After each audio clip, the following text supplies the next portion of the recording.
morning. I've been listening to Paul and Rupert just as a mental palate cleanser. Ever mindful as I am of my hygienic state. I'm reading Leo Strauss' The City and Man. Not really reading it, just kind of familiarizing myself with the flavor.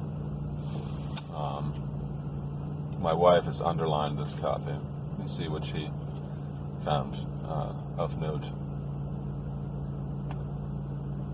However much the power of the West may have declined, however great the dangers to the West may be, that decline, that danger, nay, that defeat, the defeat, even the destruction of the West, would not necessarily prove that the West is in a crisis. The West could go down in honor, certain of its purpose. The crisis of the West consists in the West's having become uncertain of its purpose. The West was once certain of its purpose, of a purpose in which all men could be united, and hence it had a clear vision of its future as the future of mankind. We do no longer have that certainty and that clarity. We do no longer. Sort of a weird turn of words. Some among us even despair of the future, and this despair explains many forms of contemporary Western degradation. The foregoing statements are not meant to imply that no society can be healthy unless it is dedicated to a universal purpose, to a purpose in which all men can be united. A society can be tribal and yet healthy, but a society which was accustomed to understand itself in terms of a universal purpose cannot lose faith in that purpose without becoming completely bewildered. We find such a universal purpose expressly stated in our immediate past. For instance, in famous official declarations made during the 2 world wars. These declarations merely restate the purpose stated originally by the most successful form of modern political philosophy.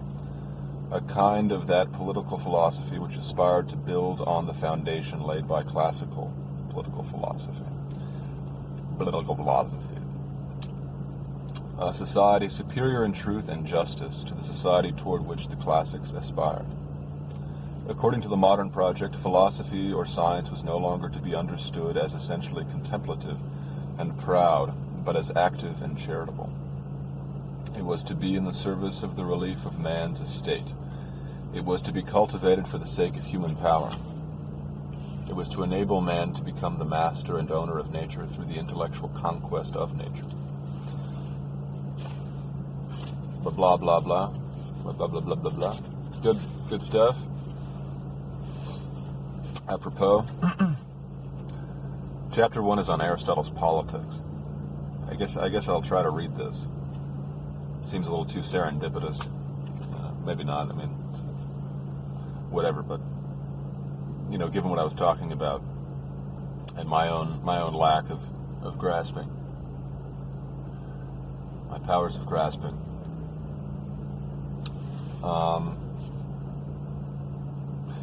It begins, according to the traditional view, it was not Aristotle but Socrates who originated political philosophy or political science.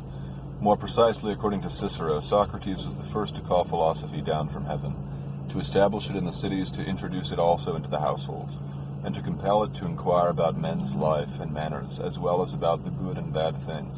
In other words, Socrates was the first philosopher who concerned himself chiefly or exclusively, not with the heavenly or divine things, but with the human things.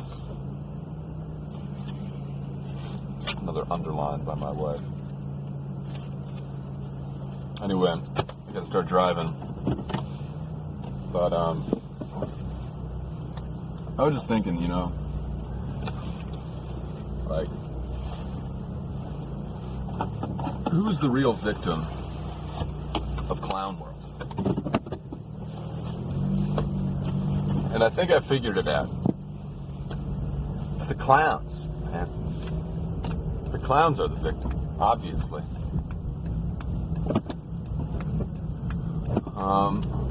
Because when everyone becomes clownish, then there's no, then what do you do if you're actually a clown? If you have a big shiny red nose and big floppy shoes, funny colored hair, white face paint on, you're always stumbling and trying to juggle bowling pins and they're hitting you in the head. Like,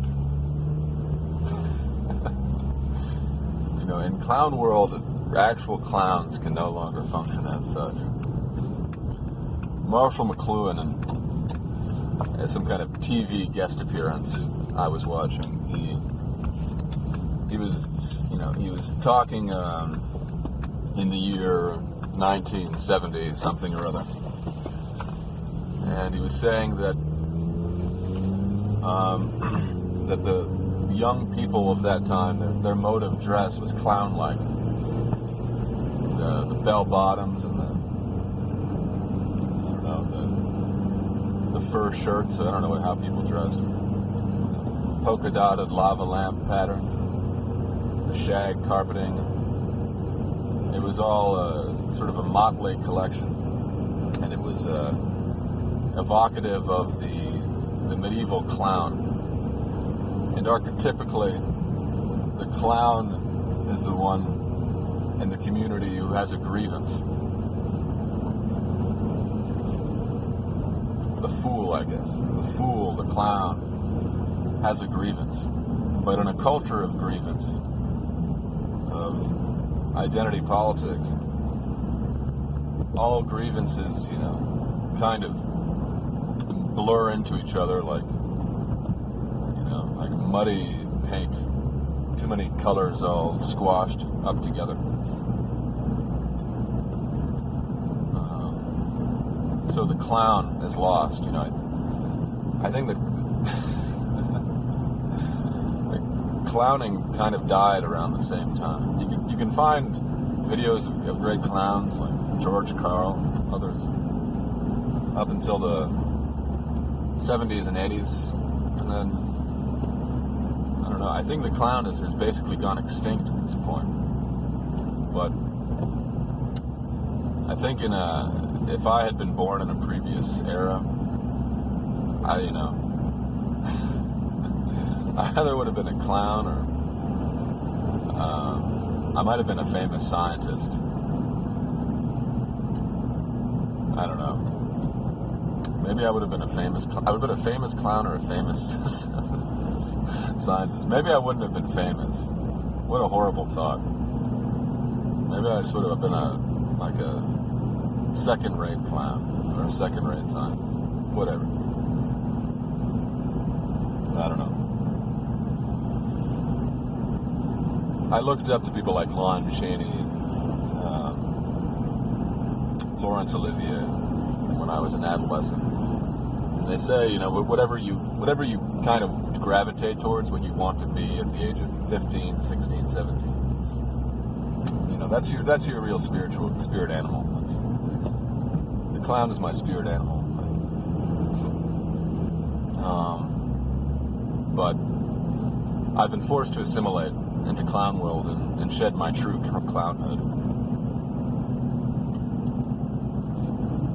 So I have to go and work a job. All of my clownish tendencies get suppressed and turn into bowel pains, largely. Awful, wrenching bowel movements. I guess the reason why I've gotten tangled up in alt-right circles to some extent is because I had a fascination with the $1 Million Extreme comedy troupe. I guess still do to some extent, although they're sort of defunct. And part of that is our shared clownhood. I felt a kinship with Sam Hyde, the head clown. And I feel like in a previous era, we would have both been part of the same circus. And, maybe we could have had some kind of routine where we trip over each other's shoelaces, eat from the same big trough of spaghetti and meatballs, and we fight over the same spaghetti noodle.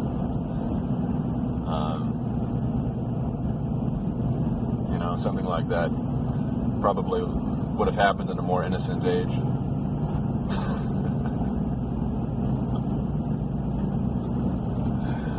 And I watched with sort of a gaping eyelids, and interest when his show on Adult Swim got canceled, and he was thrown to the lions because of all of his alt-right and kind of anti-Semitic ranting and raving. He was just trying to find out who closed the circus. You know what I mean?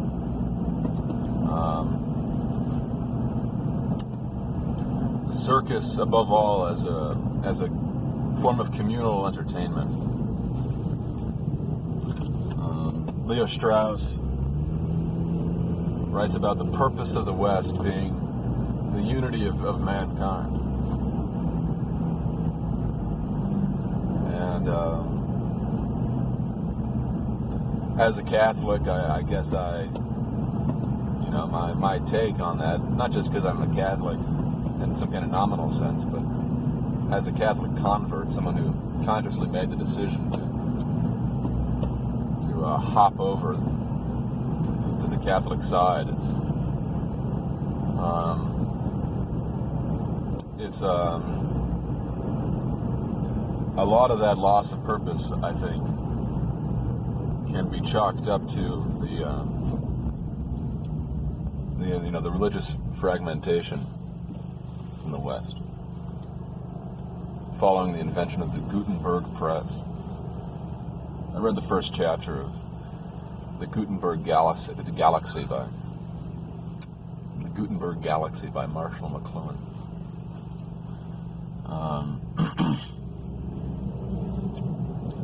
And he was talking about King Lear and how the Renaissance, or the Elizabethan England, was historically similar to the time in which he was writing. Again, sort of the 60s and 70s, sort of the moment of the cracking of the egg, the piercing of the membrane, the releasing of all the fake clowns, and the extinction of the real ones.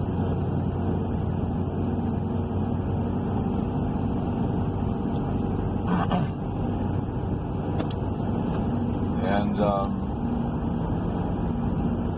he was saying it from a media perspective, the similarity is that they were at a juncture point, and we are at a juncture point. We're further along into the juncture, past the juncture at this point. But in Elizabethan England, you had people operating from a medieval and a more industrial sort of Renaissance, 16th, 17th, 18th, 19th century mode at the same time, having to do with the fact that they were just beginning to adopt standardized typography. And there's something about the act of reading and literacy in printed books. LG, and one of the comment on my last videos, mentioned Victor Hugo's story, I guess, in which the printing press is pitted against the cathedral. The printing press meant the death of the cathedral. And that's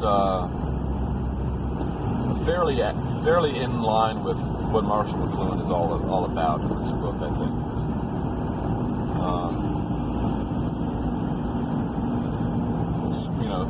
Specifically with the introduction in the Renaissance of centralized currency, and the death of local currencies, the death of ancestral patterns of economic exchange, which is not simply to say bartering, but economic exchange based on local currencies. Sort of more medieval pattern of economic activity, which gave rise to the cathedrals, which made the building of cathedrals economically feasible. The introduction in the Renaissance of centralized currency, even though it brought a sort of all this ancient wisdom, all this Greek thought, and Renaissance art, that was still in a sense kind of part of the clash. It's still in some way the fumes of the medieval era that gave birth to a lot of the great art in the Renaissance. It was produced by a people who still had one foot in the medieval world, even though they were now doing this Renaissance thing, and were enabled by certain advances. Eventually, the move towards this sort of more centralized, dissemination of information. That ideally the invention of the printing press should have given a voice to everyone, to the populace, to the polity. But in effect, the printing press becomes a kind of center of organized control. The publishing houses, the people with the economic means to run the presses became new centers of authority. Just, the ability to have a voice. Marshall McLuhan opens up his book by talking about how, in one way or another, all human inventions extend the ability of the human body in one way or another. So, cars and airplanes extend the powers, of our legs. We used to exercise through our legs by walking and running. And the printed page extends in some ways, our voices, our minds, our eyes. The invention of the map, which was still very new. Cartography was still a very new science in Shakespeare's day. At the time when King Lear was set, he's looking at the map, and King Lear is a play that's all about the loss of communal identity and the madness that ensues when the king and his subject, the king becomes more just a sort of Machiavellian center of power. He no longer really allies himself with a tribe, with a people. He's more kind of a free agent who, only has the allegiance of his subjects because he treats them like free agents as well. And they strike out a deal where they can both kind of wash each other's paws.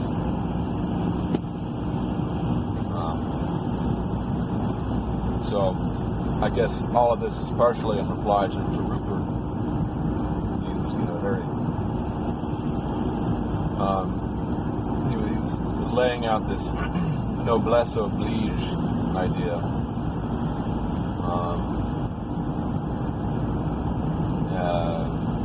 Reading Marcus Aurelius. When I was at coding boot camp, I had a friend who later stopped taking my calls for some horrible reason. So they flaked out on me, this guy. But he was reading Marcus Aurelius.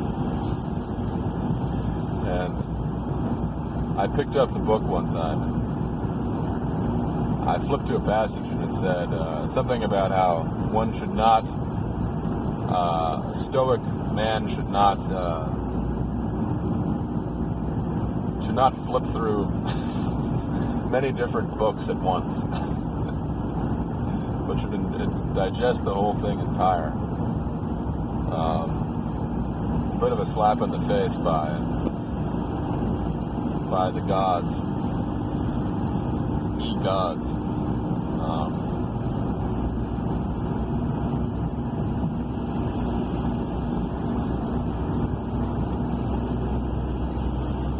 I just realized I might have made a wrong turn. Oh well, I think I can figure it out.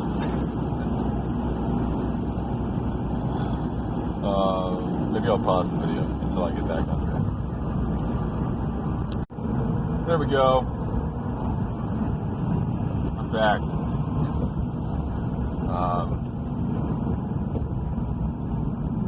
But yes, at any rate, Marcus Aurelius, the Stoic mode. I don't know. There's a lot of overlap between Christianity and Stoicism, but there's a fundamental difference as well. Again, I suppose it boils down to this Jerusalem and Athens, this tension between J and A.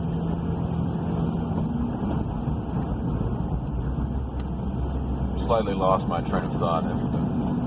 I had to sort of peel back my mind a little bit, access the navigation portion of my neocortex. Took me out of my mind. The mind is a little bit like a big mansion full of many rooms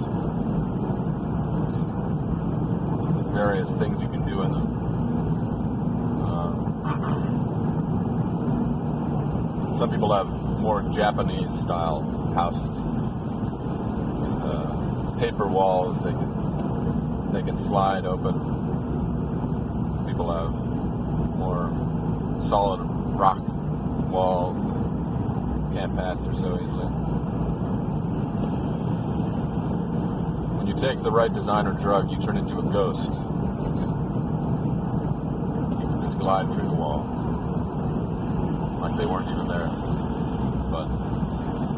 But then you're cursed to haunt your own mind. You can't really occupy it. You'll try to sit down in a chair and you'll just fall right through, you know. Me and my lazy boy go way back. Old friends, you know.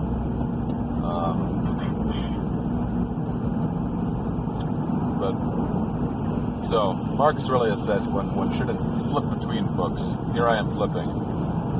I've hardly even touched on what Rupert was reading about. I'm already remembering what I had flipped to that day in my programming boot camp. About how one shouldn't flip. And thinking about the Bible as the first hyperlinked text. Everything refers to everything in the Bible. You get a well annotated Bible, and you open it up, and it's like a spider who got drunk, and you just play a game of Chutes and Ladders all the live long day, old to new to old again. Wineskins be damned.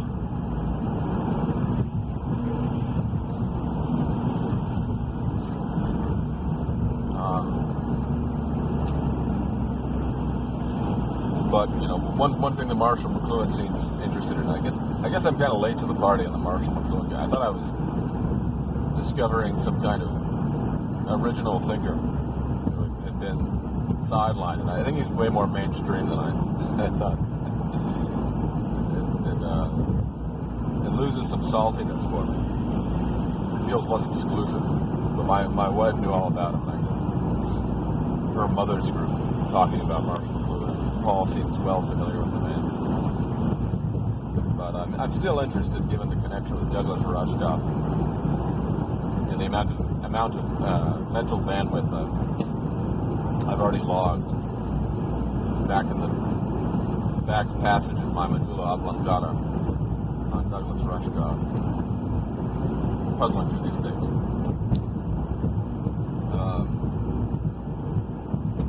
But Marshall McLuhan says, you know, the thing that you sacrifice by being a modern or being even a Renaissance man. He says, by the way, that history will look back on people of his era and say and remark how truly Renaissance, how that era was.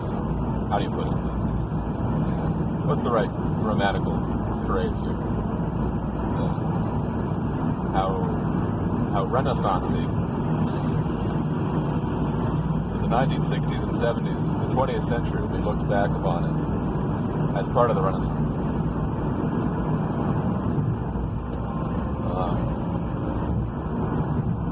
In contrast to what is coming and has already come.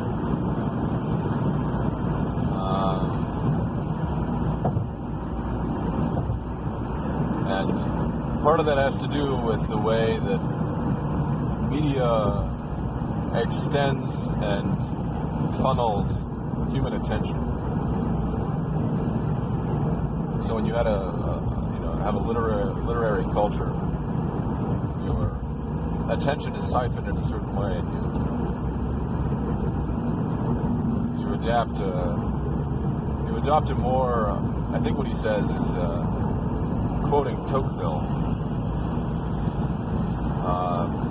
you get a way more individualized world with print, because you now have a situation where you don't have to rely on oral communication, that is, interaction, orally, verbally, to figure things out, to think, to remember. You have these books, and you can have your personal library. And even if you're not that big of a reader, it's just the fact that you're in that mode. You're thinking of knowledge in that way as something transmitted by printed books. Just by that kind of osmosis. Apparently Marshall McLuhan was very interested in synesthesia. And his book was not titled, his most famous book was not titled The Media is the Message. It was The Media is the Massage. The idea is that a form of media, be it the printed page or television, or the internet, YouTube, BitChute, it has a kind of, it implies a certain mode of receptivity simply by what it is, regardless of the content. So television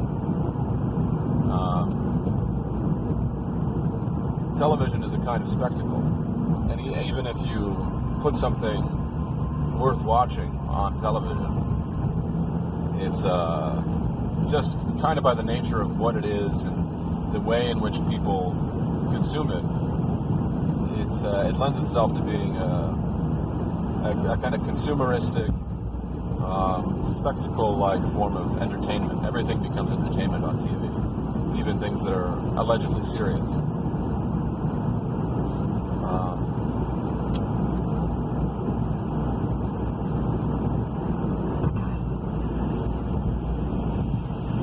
And everything on the printed page takes on a kind of solemn, more serious kind of character, simply by the fact that it's printed and bound in a book.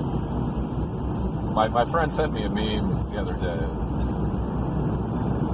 It was like a printed quotation like you'd see in a leather-bound volume. And it said, "Hit me, baby, one more time," attributed to Britney Spears in italic font. And it took on this sort of pseudo-profound quality. The meme was making fun of the way that happens. And memes in general are an interesting format, sort of hyper-concentrated, high-fructose corn syrup of media manipulation that can sort of Hall of Mirrors style poke fun at the ways in which different forms of communication broadcast themselves. So even though we're falling into the pit of even though we're falling into the pit of decadence and so forth, we're also getting some clarity through the school of hard knocks, I guess. We're learning more about the illness by having to suffer it. And that's more than a silver lining.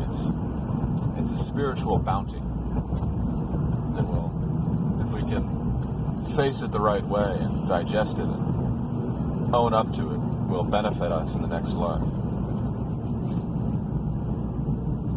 It'll be our badge of honor, our Boy Scout badge of honor in the next life. You can face up to the thing. Little trophy put on the mantelpiece up there in Cloudland. So I like the way in which Paul and others don't finish their thoughts.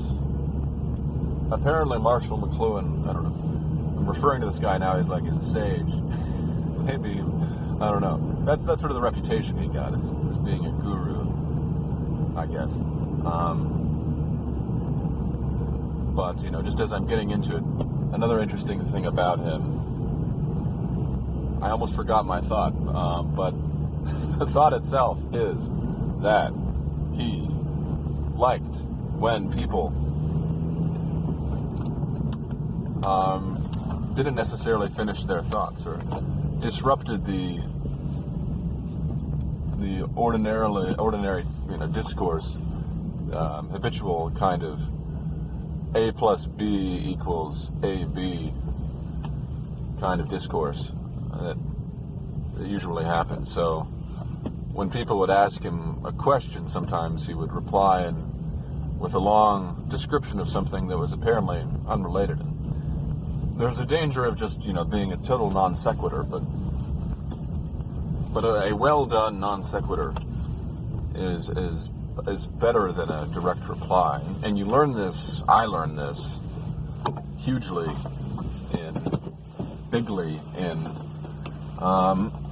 married life and just trying to relate generally at work or at home with my family or with anybody, with any kind of relationship that needs to be maintained. And as a kind of Aspie-minded person, a kind of twitched out individual that I happen to be with my Slavoj Žižek-isms.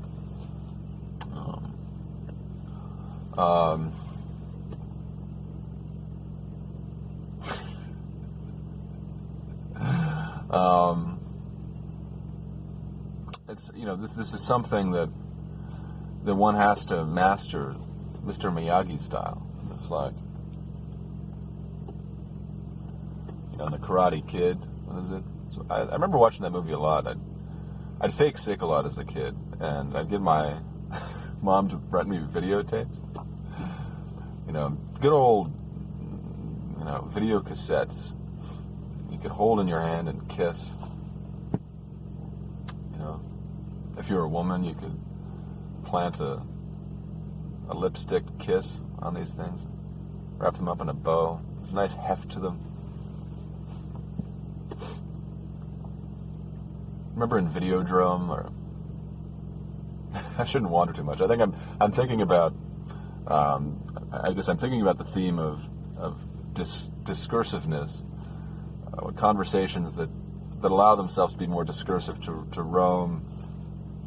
This video itself being a kind of example of the same thing, trying to kind of be that, but also at the same time, I don't know, hold on to the thread. But what I was saying about relationships, and this is sort of like painting. Conversation and painting, true painting, have a lot in common, in the sense that when you're blending paint, and I'm not speaking from experience. Well, I've made a lot of visual art on the computer, so in a way I am. But from watching Paul and hearing him talk about art, and having some interest in it myself that I may or may not pursue, the way that paint mixes when you're painting, and the colors blend, and trying to control the values, right? And trying to affect this balance between the illustrative and the decorative. It involves a kind of interweaving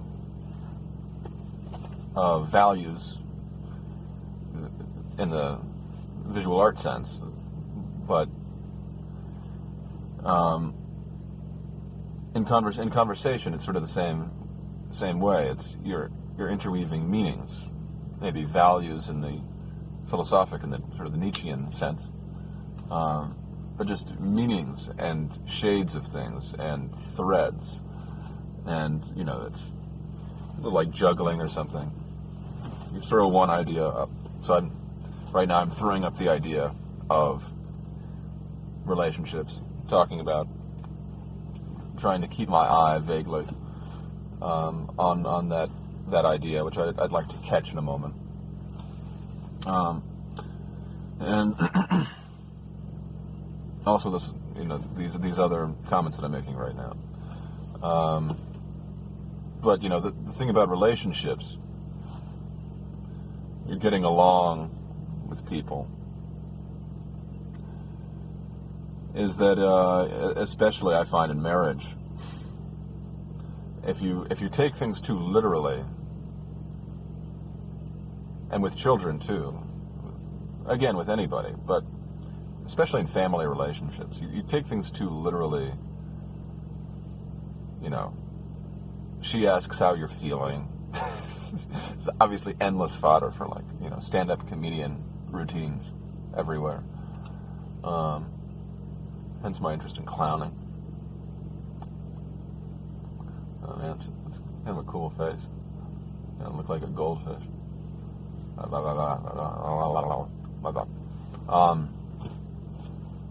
wonder if you could tape my face back like that. If I could get some way to keep that in place to do a character. This is nothing new, nothing original. But being able to, in relationships, to not necessarily reply directly, but to pivot, to change the focus, because we're always seeing things from different points of view. And so even if you directly reply to a question that someone asks, you're not going to really satisfy them. And people don't always ask the questions that they really want to ask. People hem and haw, and I don't know. It would be interesting to attempt a more precise dissection of the thing, but it kind of evades dissection. At the same time, it has a lot to do with what I was previously interested in, the idea of a paradoxical intention, and when you want to avoid a fight using reverse psychology and so forth. Anyway, I really let my mind wander. But I hear everything that Rupert is saying about the fruits and also the obligation and how the ball has been dropped. And I think a lot of that has to do, circling back again, to the failure of people to communicate, largely due to kind of the historical development. I'm trying to develop slightly here. The failure to communicate, King Lear off by himself, and that having to do with sort of the way in which our experiences are fractured through the media landscape, and the way in which, hopefully, new media provides a kind of return to more oral type of tradition, and via that, some kind of possibility of reconciliation and some kind of possibility of resuscitating the purpose of the West.